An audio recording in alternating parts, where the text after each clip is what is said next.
गौतम बुद्ध के मठ का यह नियम था कि उनका कोई शिष्य जब भी कभी बुद्धत्व को प्राप्त कर लेता तब उसे कहा जाता कि एक दिशा में चले जाओ और आसपास के जो लोग हैं उनका ज्ञानवर्धन, उनकी जो आत्मा और चेतना जागृत करने का प्रयास करो और उनको सद्मार्ग पर लाना है।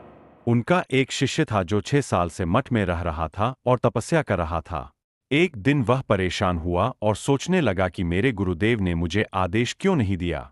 इसी बात पर नाराज होकर वह गौतम बुद्ध के पास गया और कहने लगा कि मेरी तपस्या में ऐसी क्या कमी रह गई? क्या मैंने ज्ञान अर्जित नहीं किया और अब तक आपने मुझे आदेश नहीं दिया कि जाओ जाकर किसी दूसरे जगह पर अपना ज्ञान बांटो, और क्या मैंने बुद्धत्व प्राप्त नहीं किया है? तभी गौतम बुद्ध ने शिष्य से कहा, सुनो, तुम्हें थोड़ा और समय लगेगा, यही समय बिताओ। यह बात सुनकर वह शिष्य चिढ़ गया और कहने लग गया कि गुरुदेव, आपके ज्ञान में कमी रह गई और आप मुझे ज्ञान नहीं दे पाए। गौतम बुद्ध को लगा कि ये समझेगा नहीं और कहा, ठीक है, कल सुबह पूर्व दिशा में एक गांव है, वह जाना और वहां से भिक्षा लेकर आना और अपना पूरा दिन वही बिताना और कोशिश करना कि वहां के लोगों को थोड़ा सा ज्ञान बांटना और आकर मुझे बताना कि अनुभव कैसा रहा। वह शिष्य बड़ा खुश हुआ और उसको लगा कि अब तो बात बन गई, अब मुझे आदेश मिल गया। और वह दूसरे दिन सुबह पूर्व दिशा की उस गांव में चला गया और शाम में जब वापस आया तो हाथ में पट्टी बंधी थी और हाथ पैरों पर चोट निशान थे। ये देखकर गौतम बुद्ध ने उस शिष्य से पूछा कि ये क्या हाल कर लिया। तब उसने बताया कि आपने मुझे कैसे गांव में भेज दिया और वहां पर जब मैंने भिक्षा मांगी तो लोग मुझे डांटने लगे और भगाने लगे। एक व्यक्ति सिर्फ वहां पर मुझे भिक्षा दी, वो भी जमी पर फेंककर, और कहा कि ले जाओ इसको। इतने बुरे गांव में आपने मुझे ज्ञान बांटने के लिए भेजा, अब आप मुझे कल किसी और गांव भेज देना, मैं जाकर के ज्ञान वहां देकर आता हूं। गौतम बुद्ध यह सुनकर थोड़ा मुस्कुराए और उन्हें तो पता था कि ये कुछ कर नहीं पाएंगा, और कहा कि ठीक है, अगले दिन तुम किसी और गांव जाना, लेकिन एक दिन के बाद जाना और एक दिन मठ में रुके रहना है।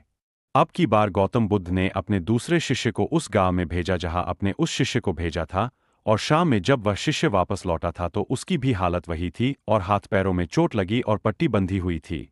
गौतम बुद्ध ने पहले वाले शिष्य के सामने दूसरे शिष्य से पूछा कि हुआ क्या था। तब उसने कहा कि जिस गांव में आपने मुझे भेजा था वह के लोग बड़े भोले भाले हैं, भिक्षा दे नहीं रहे थे, और एक व्यक्ति ने मुझे जमीन पर फेंककर भिक्षा दी और मैंने उसे स्वीकार कर लिया और उसे आशीर्वाद दिया कि तुम्हारा कल्याण हो।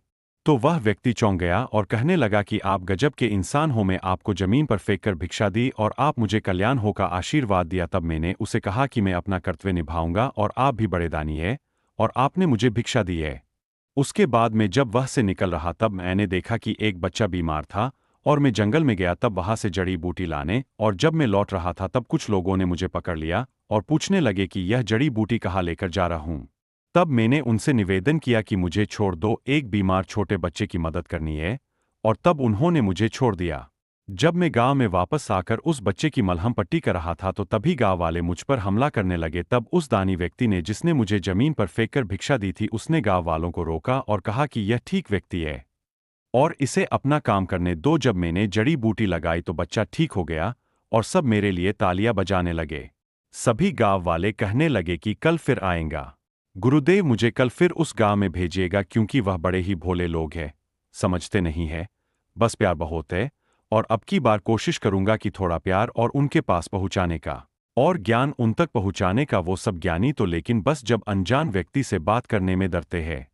वो जो पहला शिष्य था जो एक दिन पहले उसे गांव में गया था, वह सुन रहा था और समझ रहा था और गौतम बुद्ध की चरणों में गिरकर बोला कि गुरुदेव, कमी तो मुझ में ही थी, आपने ज्ञान तो बहुत सारा दिया लेकिन मैं उसे आचरण में नहीं ढाल पाया और मैं अहंकार को ऊपर रखा और उसी गांव के लोगों को पहचान नहीं पाया और मार खाकर चला आया, और मार तो इन्होंने भी खाई लेकिन इनका अहंकार मिट चुका है और ये समझ चुके हैं कि वह लोग भोले भाले हैं और हमें उनसे अलग तरीकों से व्यवहार करना होगा और ज्ञान को आचरण में ढालकर उन लोगों तक पहुंचाना हो।